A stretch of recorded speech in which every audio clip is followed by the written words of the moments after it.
Sorry. Ryan, what are you doing? Does the Drake curse live on? You bringing Adonis with those headphones on, like to not hear anything? Anyway. Yeah, I said it. I see you, Kenyon. I have said it. Good afternoon, good morning, good evening, ladies and gentlemen, wherever you are, whatever time it is for you right now. Just know that you are locked in onto the point with Skip and the King. You guys know what to do. Go down there, click subscribe. We already got to 400, so we're going to give this away. We're looking for one of you. We have 3 finalists for it, so we will be messaging you, and you guys let us know what you think. Right here, guys, can I say it before I say anything? This one goes out to my man, Luciano Lugoso. Rest in peace, my friend. He was one of the first people when Skip and I started this podcast, where he would always comment, good afternoon, good morning, good evening. Today, for you ladies and gentlemen, we have the one and only Kenyon Nisbet, my man, right there, out there in 4K. He looks like Doctor Strange, the Multiverse of Madness. And then in the other corner, we have our guy, Nick Nurse's doppelganger, Skip. Yeah, I know I'm beating a dead horse. Stop it. The one and only, the coach, Tim Roache. All the way, Kenyon, from the West Coast. Nick Nurse, Coach Roache, from the East Coast. And us in the middle. It's like a great Oreo sandwich. How are you guys doing today, my friends?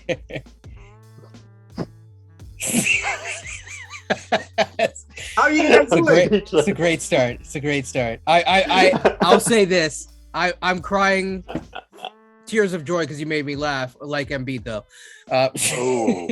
I think that the real Drake highlight was when he told Embiid he was going to get swept by Kyle Lowry in the next round, but that's just me. Oh, are you kidding me? When Embiid said, I'll be back here for the sweep, and then the Raptors won game 4, and Drake wasn't there? Crying in the shower. Yeah. Anyway, how are you guys doing, Coach and Kenyon? I'm doing good. A little sad about the game, but there's progress made this year, though. Looking forward to talking about it. Okay. So, guys, for you ladies and gentlemen out there, I know you guys are willing to hear our guests first and Skip. But can I say something? Absolutely. I can't wait. Okay, I'm uber pissed. You can find that on the app. Go find me. I'll come and pick you up. I'm uber pissed. Okay? This was disgusting tonight from what I saw. I saw Joel Embiid foul Pascal Siakam flagrantly. And who was the ref? Nang. Bill His Kennedy name doesn't was even, his name. in the words of The Rock, it doesn't matter. Okay? And then I also saw Joel Embiid foul Chris Boucher. Was it Boucher or OG? It was Boucher. Push. Yes, it was Boucher. On that push, after the foul, that should have been 2 flagrant fouls by the third quarter. He should have been gone from the freaking game. I am uber freaking... Come on, like, you guys know we don't curse on the show, but I am so freaking pissed off with what I witnessed today. And then not to mention, speaking of the referees, I've seen you guys out there online going, oh, so the Raptors lost? You want to blame it on the refs? Oh, which ref are we going to blame it on? No, let's be realistic about this. How many times did Scotty Barnes go like this and get called for a foul? For nothing. Okay? It changes the whole playing field of the game. Brian, let me jump in here. No, hold on, Skip. It doesn't, in the words of The Rock, it does not matter. It changed the game. And That is what I'm upset about. If there was an even playing field between the Raptors and the Sixers, okay? Brian, it was a 35-point game. It was a 35-point game. The Sixers came out and destroyed the Raptors in the third quarter. Absolutely massacred them. Absolutely massacred them. That had nothing to do. I agree about the flagrant fouls, but that had nothing to do with the result. Skip, that was at the end. Yeah. And yes, we did say third quarter. Coach, I'm pretty sure you would agree with me. You know what I always say. All three of you know what I always say. Third quarter shows me who you are. But, however, it did take them out of the game, which I did not appreciate and I did not like. So it was, to me, pretty effing disgusting. I did not like what I saw from the refereeing, from the officiating tonight, because if you keep, like I said earlier, if you keep it on even playing field, okay, if the Raps got outplayed, they got outplayed. I'll live with that. But the Raps got outplayed. Kenyon, what do you think? Skip. Okay. Skip. I'm sitting this one out. Okay, Skip. How did they get outplayed? Now I'm going to put you on the spot. How did they get outplayed? Because the Sixers came out in the third quarter and decided we're going to put the series away, and they did. And they started pushing the Raptors around. They started playing amazing defense. They completely shut down anything the Raps were trying to do, and they started scoring. And they just completely dominated the game at that point, and there was nothing that Toronto could do. I thought the fact that the Raptors they couldn't do anything after the second quarter when all that bullshit happened. I thought that to me it was utter bullshit. The way that the Raptors reacted to the Embiid pushes and the Embiid shoves was really telling to me, because they didn't really push back. They didn't really shove back until very, very late in the game. The game was already over. Pascal Siakam finally threw an elbow at Embiid. Like, we were kind of like, all right, enough of this guy just shoving our guys around. But at that point, the game was over. I wanted to see that fight way earlier. I wanted to see it early in the third quarter. I wanted to see it at the very least after he pushed Boucher to start the fourth quarter, because that was clearly a flagrant foul. That was clearly a guy who was on top of the world and bullying people. And that was the moment when the Raptors were like, all right, if we're going to be a tough team, this is the time we got to step up and at least play physical, at least foul them hard. And it took 8 more minutes for that to happen. And they weren't playing with any urgency at that point. They knew it was over. They were ready to go on vacation. I can't blame them. Like, it's been a great season. Don't get me wrong. I'm happy with how the season has gone. But in that second half of that game, the Raptors had no fight. You can't even say anything about the refs. Like, yeah, they missed the flagrants, but whatever. The Raptors lost that game straight up, and there's nothing more to say about it. Coach, let me get to you now.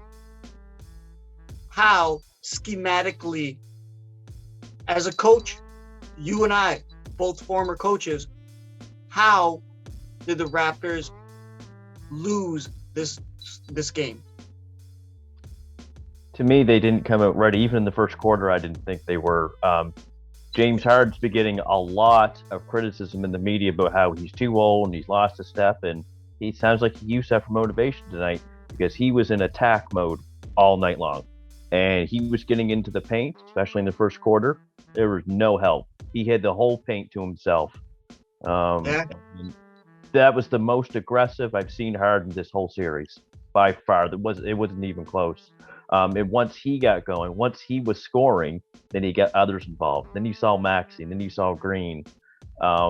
Just the guard play tonight from Philly compared to Toronto's guard play, it was night and day. I didn't see much in terms of competition in that regards. Scotty's a young guy. He's learning, but he had growing pains tonight. They left him open for 3, and they weren't even challenging him. He was missing some of those shots. They're going to come. They're going to come with time, and they will. But I can't hate on Philly's effort tonight in terms of the first quarter, the first half, because they were in attack mode all night long, and the Raptors didn't, kind of like what Skip said, they didn't physically match them tonight. They just seemed too relaxed. in a way. In the first half, they had a punch back, but in the second half, they just basically folded.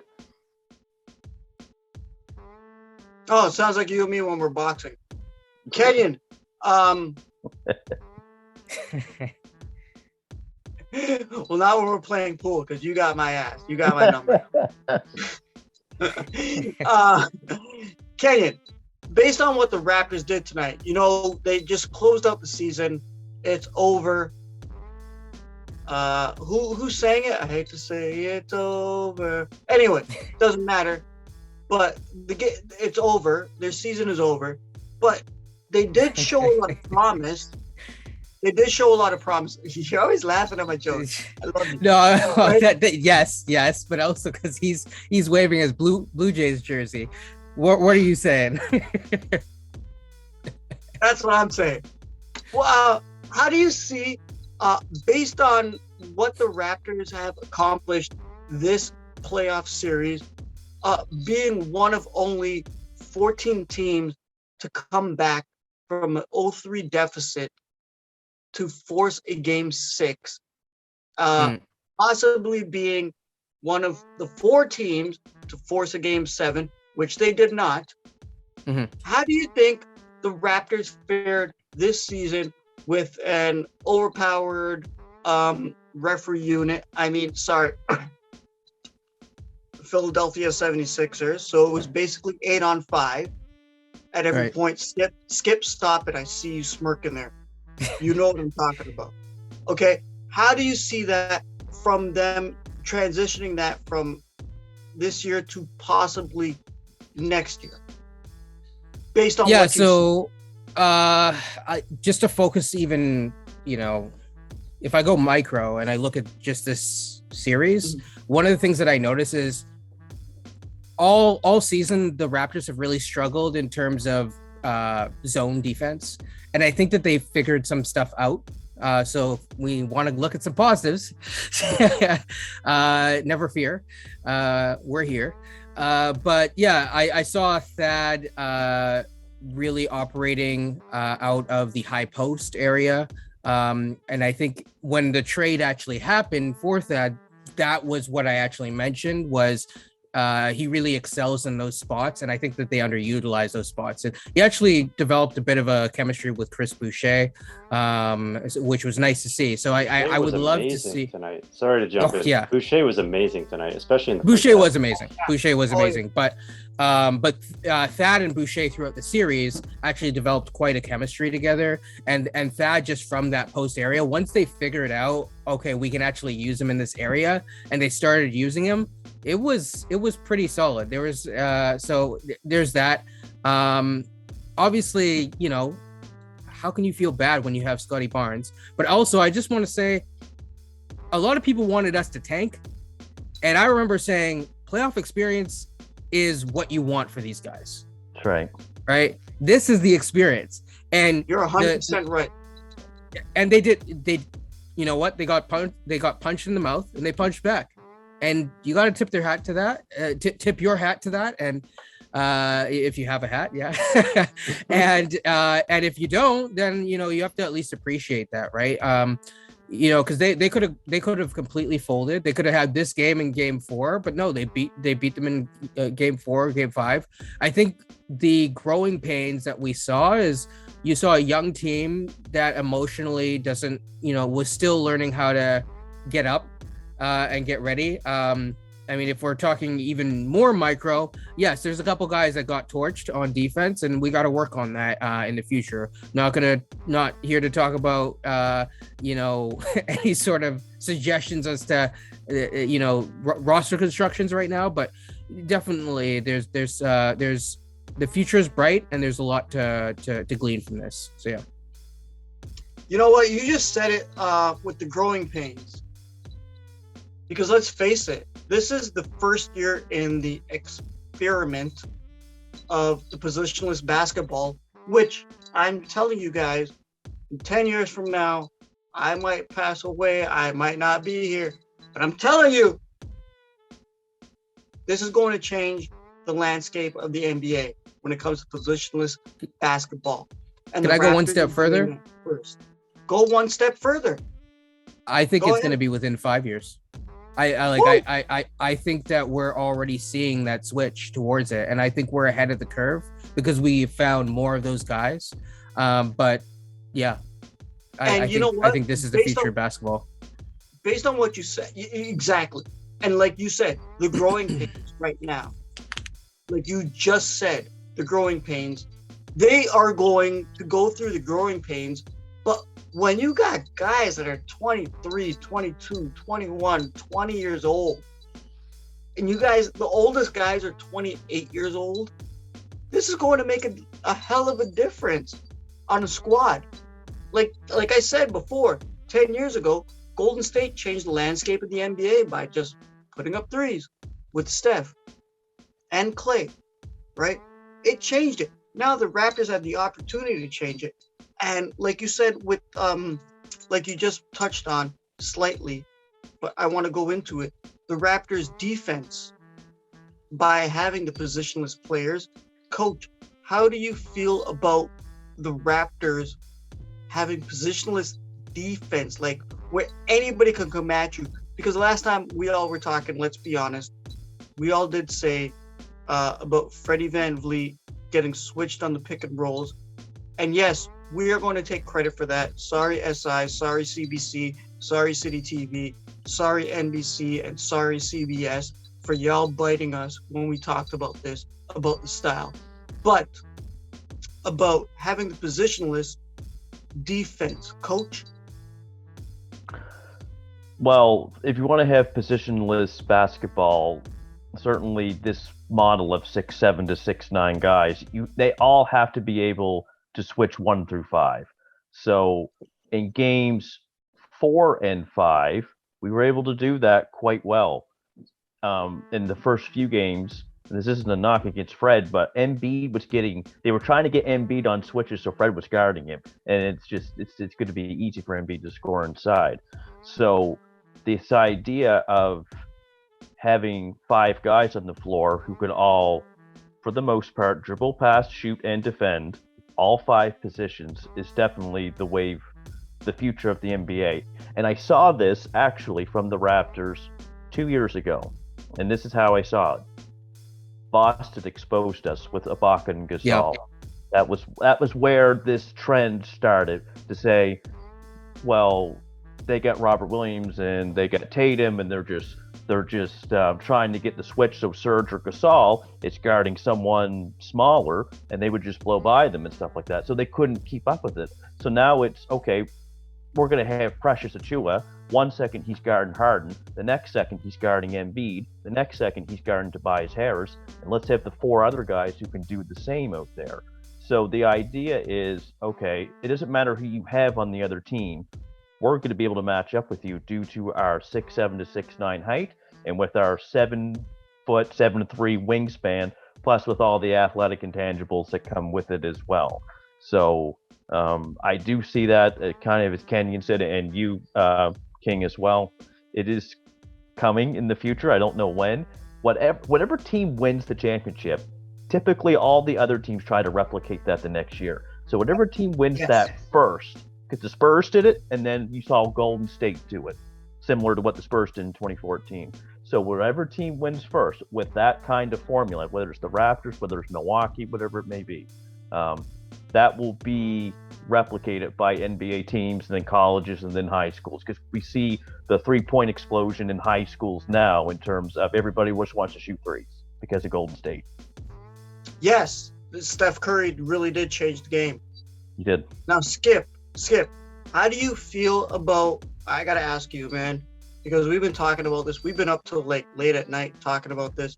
How do you feel about the transition, the way the NBA is played now that the Raptors are doing positionless basketball?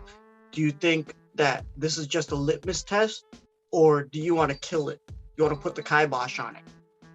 I don't want to put the kibosh on it. I think they've uncovered some really interesting stuff. I thought kind of on defense today, they just looked, I don't know if they were just tired, they were just worn down from a long series, or if Philly just had that extra pep in their step, that extra drive after all the crap they heard for the past 3 days about how everyone on their team was blowing leads and yada, yada, yada.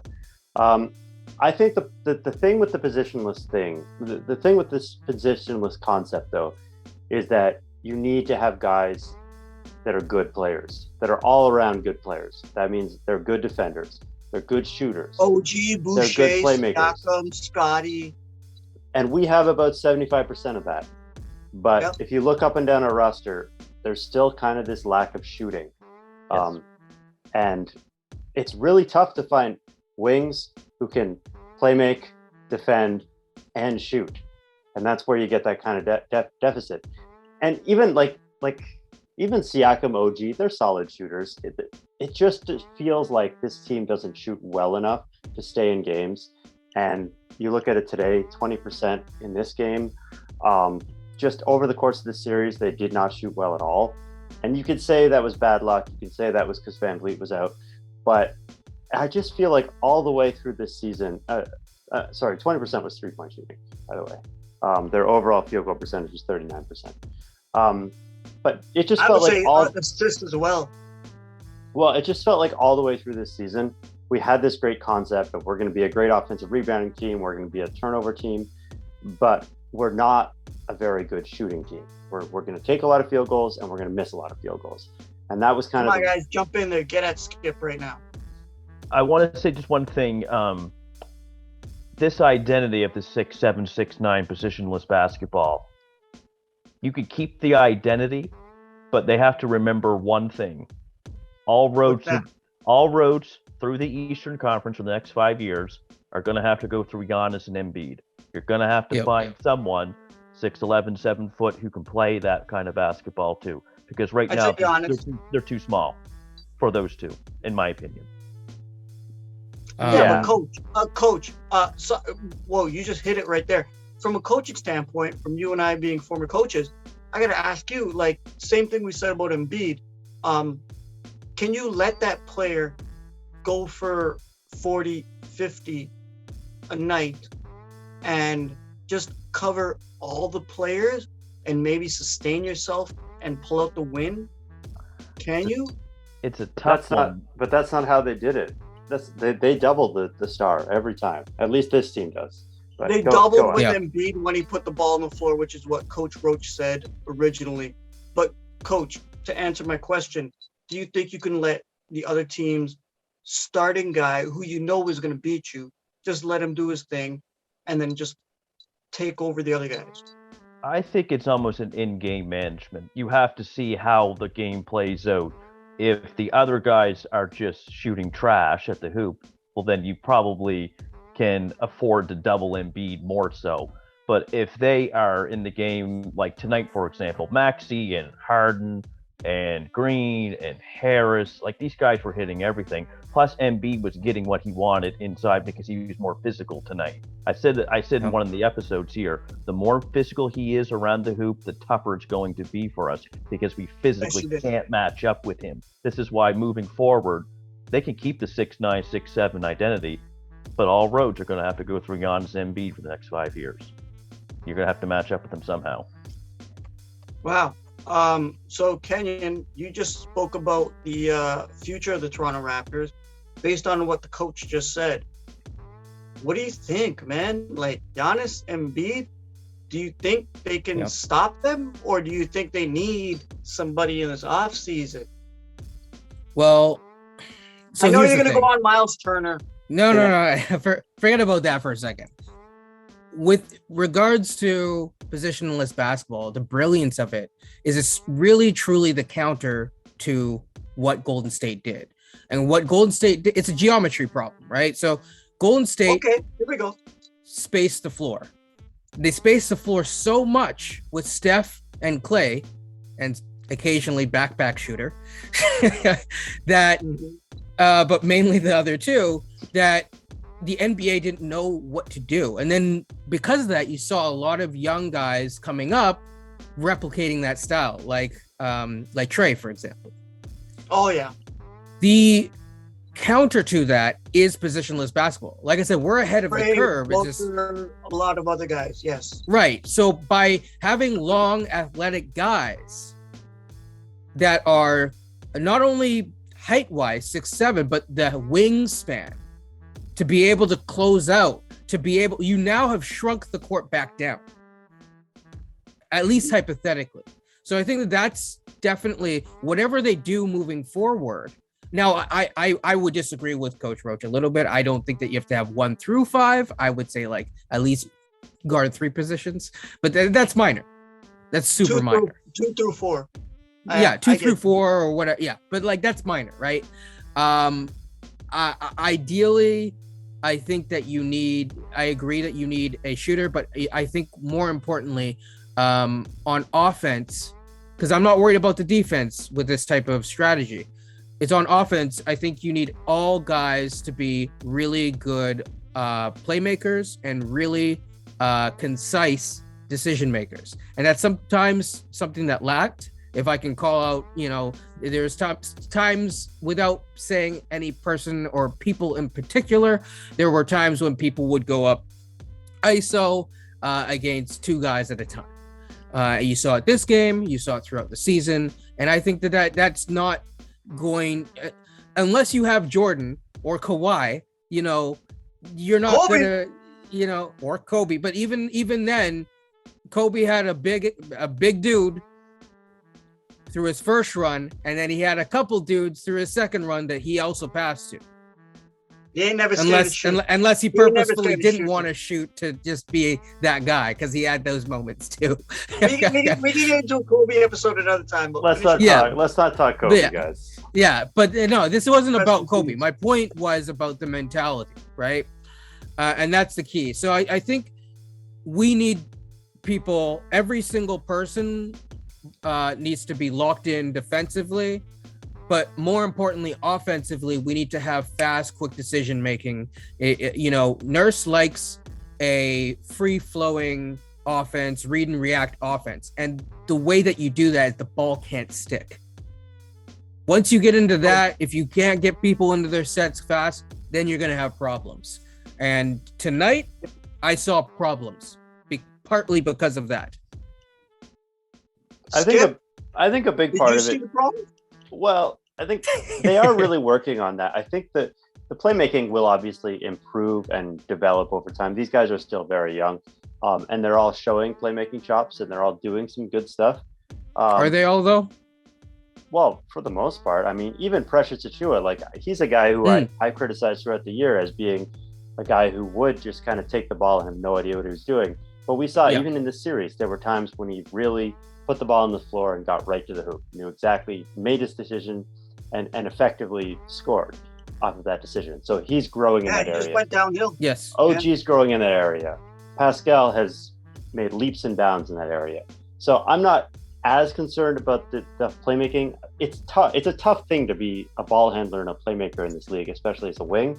And I think the Raptors, going forward, as these guys continue to grow and develop their skills, I think there's a lot to look forward in that category. I'm still more concerned about the shooting, to be honest.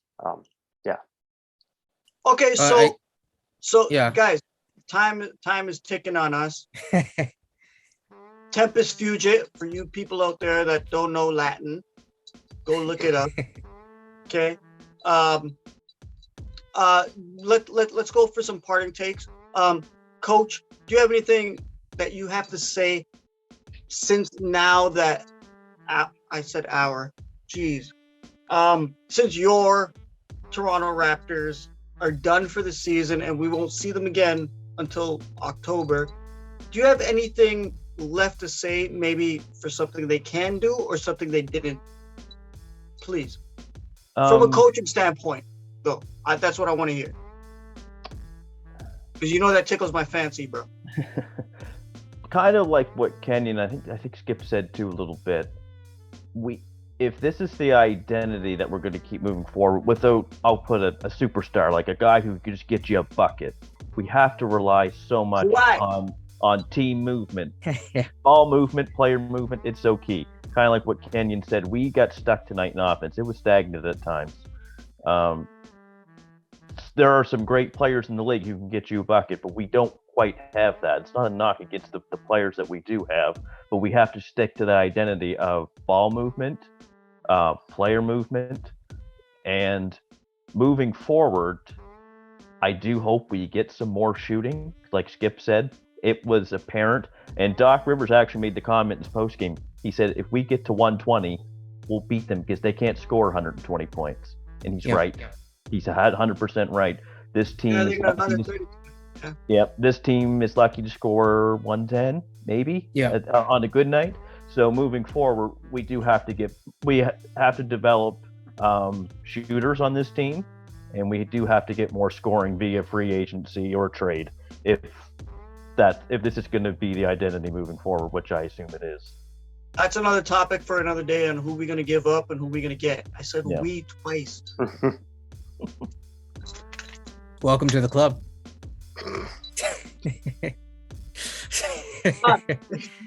Kenyon, do you have anything left to say? Because I know you ain't Adonis, so I know you have something to say because I know you've been paying attention. So, so the one thing that I will say is in terms of the shooting, I think it'll come because guess what? We have Coach Nurse, and Coach Nurse runs his shooting camp. So he has, I mean, he really does, and we've developed shooters. Are you talking about Roach or are you talking about Nurse? Both. We shoot. We teach shooting. Yeah. So I think that I no matter what happens, the future is bright, and I think we'll see a much more improved Raptors squad, and I would not be surprised to see the vast majority of these guys back next year, ready, hungrier, because at the end of the day, these guys are hungry. Oh, they're like in Jurassic World with the one with Chris Pratt. Thank you, Roach, Skip. Send us out here, man. What do you got to say before I like rip you guys apart? I just have to say that I think I found the key to the Raptors losing this series. It's because what happened is every single time I decided to sit down and have a couple beers and watch the Raptors game, they got their asses kicked. And every time I drank, so you're the fault. Every time I watched it sober on PBR from like after work, I just got home from work and watched it completely sober, the Raptors would win the game. So I think the key is that I should quit drinking and the Raptors will be champions. No, you know what it is? You guys got to get Aubrey off the damn court. Okay? Stop with the fake cornrows. That's not your natural hair, bro. Come on. Be real. Anyway. So, guys, this has been, man, it's been a hell of a season. I'm glad that the three of you guys are here the two of you guys are here to join myself and Skip for our post-game reactions. This has been a hell of a freaking ride, man. Like, none of us expected the Raptors to get here, except for me. I didn't make 50. You did, actually. Well, hey, you're not alone. You're not alone. I did say that 6 months ago. Hey, but you know what? It's been a great ride for you Toronto Raptors fans. I hope you guys enjoyed it. And I just lost a bet to my homegirl that I used to play ball with all the time, who is from Philly. So now I got to cook her a damn meal. Right away after the game, she was like, so what are you cooking me? I was like, shh. So, anyway, guys, I hope you guys enjoy this. You guys go down there, click subscribe, click like, enjoy the Raptors. You guys know what to do. We are giving this out. We're picking one of you, okay? On behalf of the one and only, the coach, Tim Roache from the East Coast, right? Mr. Kenyon Nesbitt from the West Coast, hailing from the Peg originally. Simon, I don't know where the hell you're from. What are you, Ottawa or something like that? Yeah, so you're still in Ontario. You're still one of us. On behalf of all of us, and you guys know what to do, go down there, find Simon at Dougie J's on Twitter, SimonBroder.com, Running the Point, Amazon.ca. You guys just go check us out. Tell us what you think. On behalf of all three of us, good afternoon, good morning, good evening, good night, and peace.